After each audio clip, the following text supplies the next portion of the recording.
ओम श्री सीतारामचंद्रभ्याम नमः।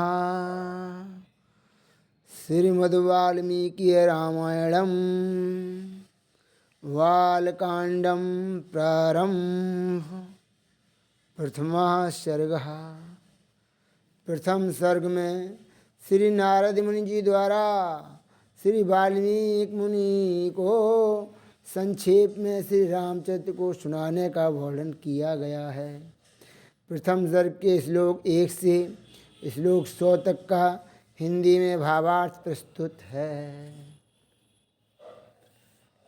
तपस्वी वाल्मीकि जी ने तपस्या और स्वाध्याय में लगे हुए विद्वानों में श्रेष्ठ मुनिवर नारद जी से पूछा, मुनि, इस समय इस संसार में गुणवान, वीरवान, धर्मज्ञ, उपकार मानने वाला, सत्य वक्ता और दृढ़ प्रतिज्ञ कौन है?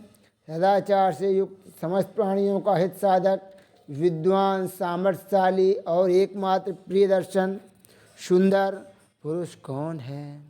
मन पर अधिकार रखने वाला, क्रोध को जीतने वाला, कांतिमान और किसी की भी निंदा नहीं करने वाला कौन है? तथा संग्राम में कुपित होने पर किससे देवता भी डरते हैं? महर्षि, मैं यह सुनना चाहता हूँ, इसके लिए मुझे बड़ी उत्सुकता है और आप ऐसे पुरुष को जानने में समर्थ हैं। महर्षि वाल्मीकि के इस वचन को सुनकर तीनों लोकों का ज्ञान रखने वाले नारद जी ने उन्हें संबोधित करके कहा, अच्छा सुनिए। और फिर प्रसन्नतापूर्वक बोले, मुने, आपने जिन बहुत से दुर्लभ गुणों का वर्णन किया है, उनसे युक्त पुरुष को मैं विचार करके कहता हूँ, आप सुनिए। इक्ष्वाकु वंश में उत्पन्न हुए एक ऐसे पुरुष हैं जो लोगों में राम नाम से विख्यात हैं। वे ही मन को वश में रखने वाले महाबलवान, कांतिमान, धैर्यमान और जितेंद्रिय हैं। वे बुद्धिमान, नीतिज्ञ, वक्ता, शोभायमान तथा शत्रु संहारक हैं। उनके कंधे मोटे और भुजाएं बड़ी बड़ी हैं। ग्रीवा शंख के समान और थोड़ी मांसल पुष्ट है। उनकी छाती चौड़ी तथा धनुष बढ़ा है। गले के नीचे की हड्डी हंसली मांस से छिपी हुई है। वे शत्रुओं का दमन करने वाले हैं। भुजाएं घुटनों तक लंबी हैं। मस्तक सुंदर है। ललाट भव्य और चाल मनोहर है। उनका शरीर अधिक ऊंचा या नाटा न होकर मध्यम और सुडौल है। देह का रंग चिकना है। वे बड़े प्रतापी हैं। उनका वक्षा स्थल उभरा हुआ है। आंखें बड़ी बड़ी हैं। वे शोभायमान और शुभ लक्षणों से संपन्न हैं। धर्म के ज्ञाता, सत्य प्रतिज्ञ और प्रजा के हित साधन में लगे रहने वाले। वे यशस्वी, ज्ञानी, पवित्र, जितेंद्रिय और मन को एकाग्र रखने वाले, प्रजापति के समान पालक, श्री संपन्न, वैर विध्वंसक तथा जीवों तथा धर्म के रक्षक हैं। सुधर्म और सुजनों के पालक, वेद वेदांगों के तत्ववेत्ता तथा धनुर्वेद में प्रवीण हैं। वे अखिल शास्त्रों के तत्वज्ञ, स्मरणीय शक्ति से युक्त और प्रतिभा संपन्न हैं। अच्छे विचार और उदार हृदय वाले वे श्री रामचंद्र जी बात करने में चतुर तथा समस्त लोगों के प्रिय हैं। जैसे नदियाँ समुद्र में मिलती हैं, उसी प्रकार सदा राम से साधु पुरुष मिलते रहते हैं। वे आर्य एवं सब में समान भाव रखने वाले हैं। उनका दर्शन सदा ही प्रिय मालूम होता है। संपूर्ण गुणों से युक्त वे श्री रामचंद्र जी अपनी माता कौशल्या के आनंद को बढ़ाने वाले हैं। गंभीरता में समुद्र और धैर्य में हिमालय के समान हैं। वे विष्णु भगवान के समान बलवान हैं। उनका दर्शन चंद्रमा के समान मनोहर प्रतीत होता है। वे क्रोध में कालाग्नि के समान और क्षमा में पृथ्वी के सदृश हैं। त्याग में कुबेर और सत्य में द्वितीय धर्मराज के समान हैं। इस प्रकार उत्तम गुणों से युक्त और सत्य पराक्रम वाले सद्गुणशाली अपने प्रीतम ज्येष्ठ पुत्र को, जो प्रजा के हित में संलग्न रहने वाले थे, प्रजावर का हित करने की इच्छा से राजा दशरथ ने प्रेमवश युवराज पद अभिषिक्त करना चाहा। तदंतर राम के राज्याभिषेक की तैयारियां देखकर रानी कैकेयी ने, जिसे पहले ही वर दिया जा चुका था, राजा से यह वर मांगा कि राम का निर्वासन, वनवास और भरत का राज्याभिषेक हो। राजा दशरथ ने सत्यवचन के कारण धर्म बंधन में बंधकर प्यारे पुत्र राम को वनवास दे दिया। कैकेयी का प्रिय करने के लिए पिता की आज्ञा के अनुसार उनकी प्रतिज्ञा का पालन करते हुए भी रामचंद्र जी वन को चले गए। तब सुमित्रा के आनंद बढ़ाने वाले विनयशील लक्ष्मण जी ने भी, जो अपने बड़े भाई राम को बहुत ही प्रिय थे, अपने सुबंधुत्व का परिचय देते हुए स्नेहवश वन को जाने वाले बंधुवर राम का अनुसरण किया। और जनक के कुल में उत्पन्न सीता भी, जो अवतीर्ण हुई देवमाया की वहाँ सुंदरी समस्त सुलक्षणों से विभूषित स्त्रियों में उत्तम, राम के प्राणों के समान प्रियतमा पत्नी तथा सदा ही पति का हित चाहने वाली थी, रामचंद्र जी के पीछे चली जैसे चंद्रमा के पीछे रोहिणी चलती है। उस समय पिता दशरथ ने अपना सारथी भेजकर और पूर्ववासी मनुष्यों ने स्वयं साथ जाकर दूर तक उनका अनुसरण किया। फिर श्रृंगवेरपुर में गंगा तट पर अपने प्रिय निषादराज गुह के पास पहुंचकर धर्मात्मा श्री रामचंद्र जी ने सारथी को अयोध्या के लिए विदा कर दिया।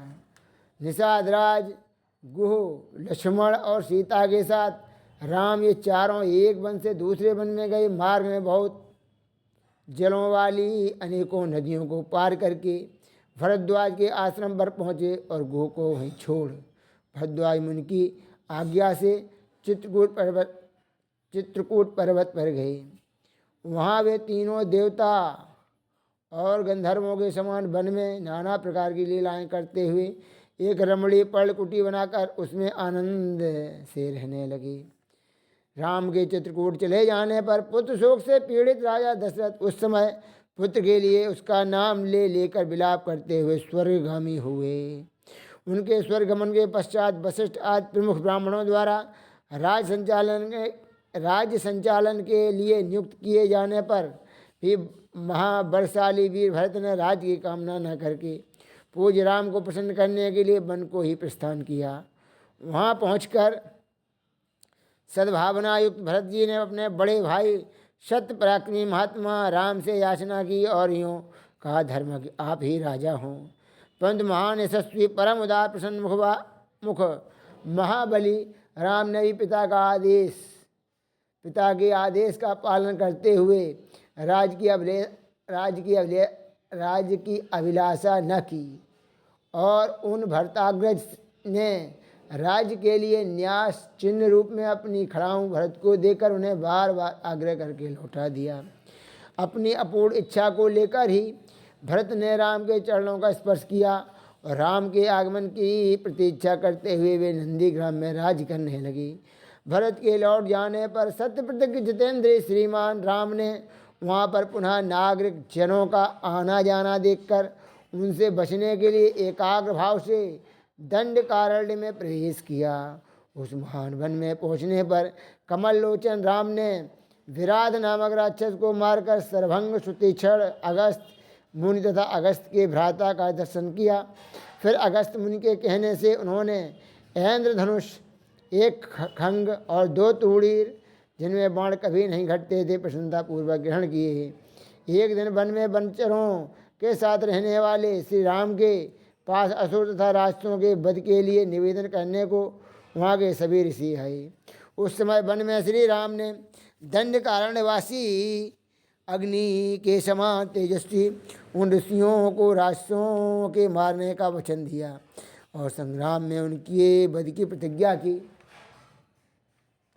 वहाँ ही रहते हुए श्री राम ने इच्छानुसार रूप बनाने वाले जनस्थान निवासिनी सुपर्णखा नाम की राशि को लक्ष्मण के द्वारा उसकी नाक काटाकर क्रूप कर दिया।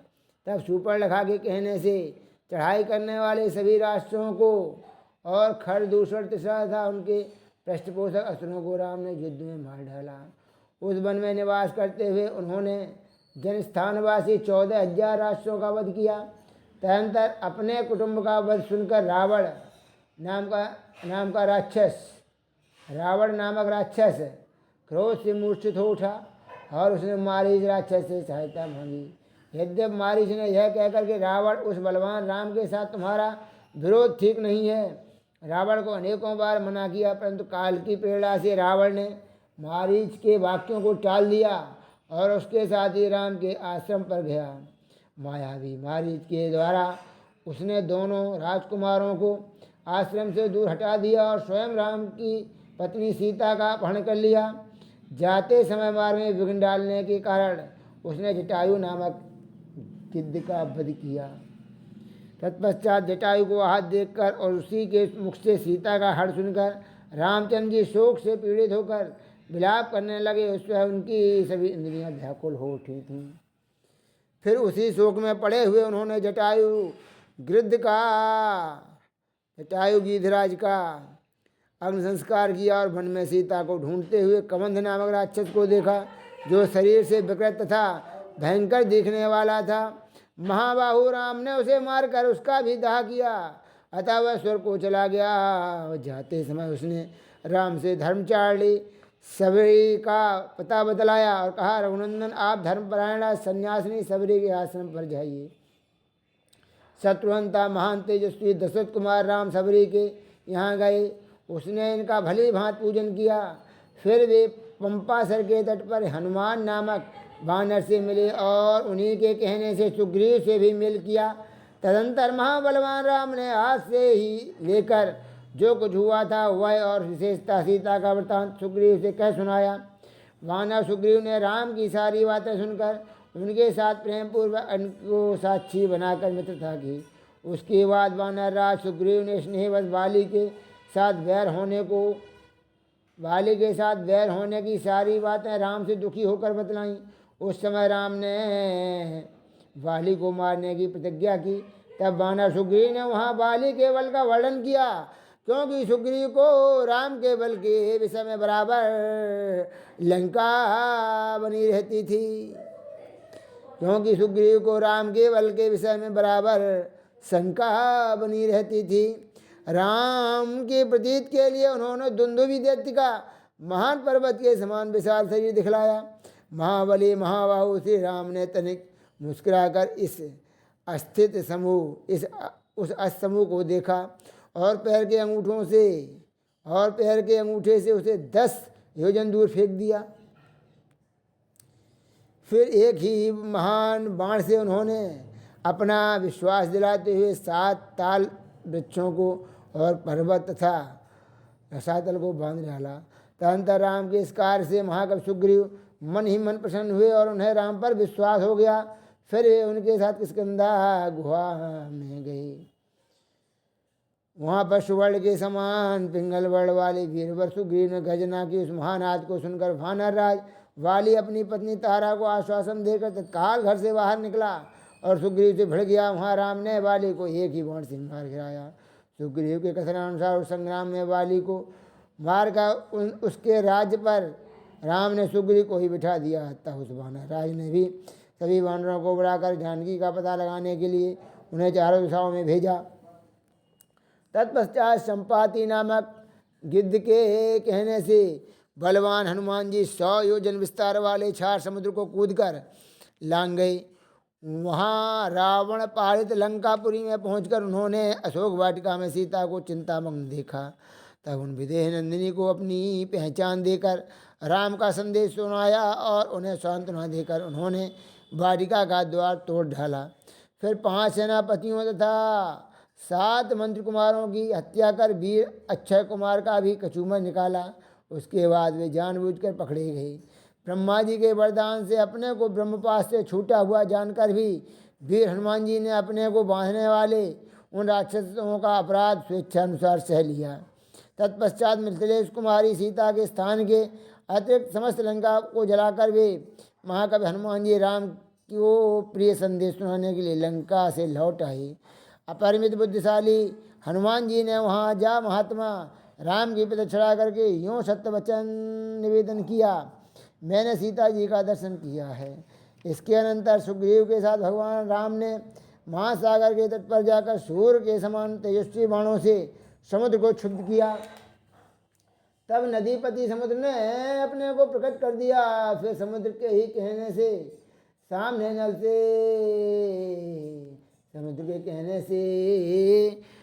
ने नल से पुल का निर्माण कराया। उसी पुल से लंकापुरी में जाकर रावण को मारा। फिर सीता के मिलने पर राम को बड़ी लज्जा हुई। तब भरी सभा में सीता के प्रति वे मर्म भेदी वचन कहने लगे। उनकी इस बात को न सह सकने के कारण साध्वी सीता अग्नि में प्रवेश कर गई। इसके बाद अग्नि के कहने से उन्होंने सीता को निष्कलंक माना। महात्मा रामचंद्र जी के इस महान कर्म से देवता और ऋषियों सहित चराचर त्रिभुवन संतुष्ट हो गया। फिर सभी देवताओं से पूजित होकर राम बहुत ही प्रसन्न हुए और राक्षस राज भीषण को लंका के राज्य पर अभिषिक्त करके कृतार्थ हो गए। उस समय निश्चिंत होने के कारण उनके आनंद का ठिकाना न रहा। यह सब हो जाने पर राम देवताओं से वर पाकर और मरे हुए वानरों को जीवन दिलाकर अपने सभी साथियों के साथ पुष्पक विमान पर चढ़कर अयोध्या के लिए प्रस्थित हुए। भरद्वाज मुनि के आश्रम पर पहुंचकर सबको आराम देने वाले सत पराक्रमी राम ने भरत के पास हनुमान को भेजा। फिर सुग्रीव के साथ कथा वार्ता कहते हुए पुष्पक पर आरूढ़ हो वे नंदीग्राम को गए। निष्पाप रामचंद्र जी ने नंदीग्राम में अपनी जटा काटकर भाइयों के साथ सीता को पाने के अनंतर पुनः अपना राज प्राप्त किया। अब राम के राज्य में लोग प्रसन्न सुखी संतुष्ट पुष्ट धार्मिक तथा रोग व्याध से मुक्त रहेंगे। उन्हें दुर्भिक्ष का भय न होगा। कोई कहीं भी अपने पुत्र की मृत्यु नहीं देखेंगे। स्त्रियां विधवा न होंगी, सदा ही पतिव्रता होंगी। आग लगने का किंचित भी भय न होगा। कोई प्राणी जल में नहीं डूबेंगे। बात और ज्वर का भय थोड़ा भी नहीं हो रहेगा। क्षुधा तथा चोरी का डर भी जाता रहेगा। सभी नगर और राष्ट्र धन धान्य से संपन्न होंगे। सत्ययुग की भांति सभी लोग सदा प्रसन्न रहेंगे। माँ यशस्वी राम बहुत से सुवर्णों की दक्षिणा वाले 100 अश्वमेध यज्ञ करेंगे।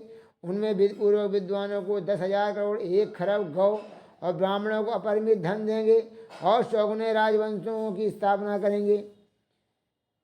संसार में चारों वर्णों को भी अपने अपने धर्म में नियुक्त रखेंगे।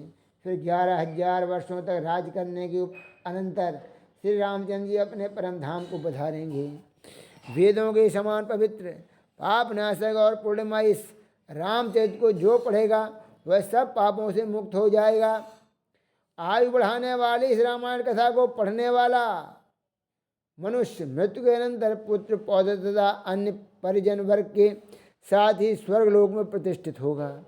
इसे ब्राह्मण पढ़े तो विद्वान हो, क्षत्रिय पढ़ता हो तो पृथ्वी का राज प्राप्त करे, वैश्य को व्यापार लाभ हो और शुद्ध प्रतिष्ठा प्राप्त करे। इस प्रकार से वाल्मीकि निर्मित आर्ष रामायण आदि काव्य के बालकांड में पहला सर्ग पूरा हुआ। ओम बोलो सियावर रामचंद्र की जय हो। नारद मुनि एवं वाल्मीकि मुनि की भी जय हो।